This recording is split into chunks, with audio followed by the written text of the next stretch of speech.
Listen, I want to take this moment in time to share a special word.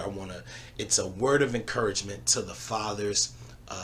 When I was working with Dr. Kinney, we were recording something for him, and in his recording, he shared something that I really believe is an encouragement to our fathers who are on the line with us today, and to those who will watch this thereafter.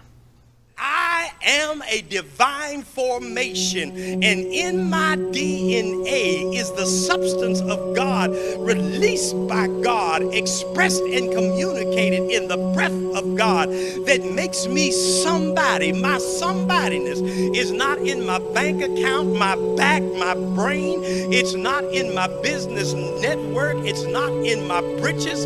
The power of my being is in the productive presence of a creative God who has shared godness and goodness with me, that makes me of worth and intrinsic dignity and value without any exterior control, condition, or analysis. I'm good because when God made me, God did a good thing. Let me see if we can begin to think about this for a moment, because so much is hurled at black men, at black fathers, and every assessment is a negative assessment.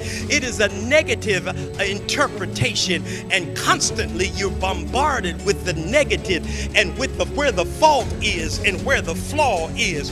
And at some point, you cannot let somebody else's interpretation of your being rob you of your dignity and your design.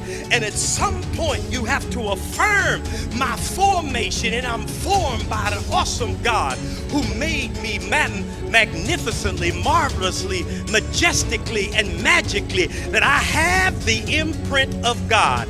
And any imprint that you see that does not represent God, it's the smudges left by folk who shouldn't have had their hands on me in the first place. And no matter how much I may have messed up the design, you can't take the God out of me.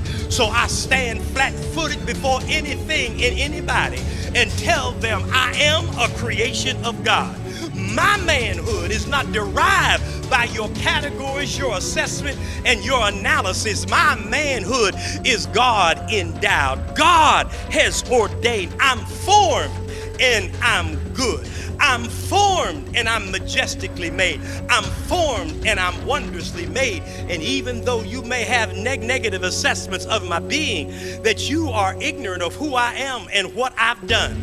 You don't have the knowledge of my capacity, my ability, and you have no sense of the journey I have made and the hill I've climbed. You tell me I'm a nobody. You tell me that I can't be good. You tell me that I'm the least and the lowest. But I tell you that I wrote the first alphabets, built the first universities, understood and related to a one God long before there was an Abraham, Isaac, and Jacob. I tell you that I built kingdoms. I tell you that I unlocked the principles of mechanical engineering and animal husbandry. I tell you that I charted the course of the stars and explored the earth when you thought the earth was flat and you would fall out. I tell you, I am the man, the seed of the man. I am the product of the man that went through the midnight of slavery and turned it into a hotbed for ebony vitality. I am the man who has taken a monumental cooling board created by racism and objectification and turned it into a source of vitality for the community. I am the man who has toted the barge, lifted the bale, paved your streets, plowed your field. I am the man who has held your babies. I am the man who has designed your cities, made your product. I am the man who shed blood and left a red stain on the ribbons of this earth, but yet you still have not recognized my manhood. But guess what? I'm here today to tell you, you are a mighty good man.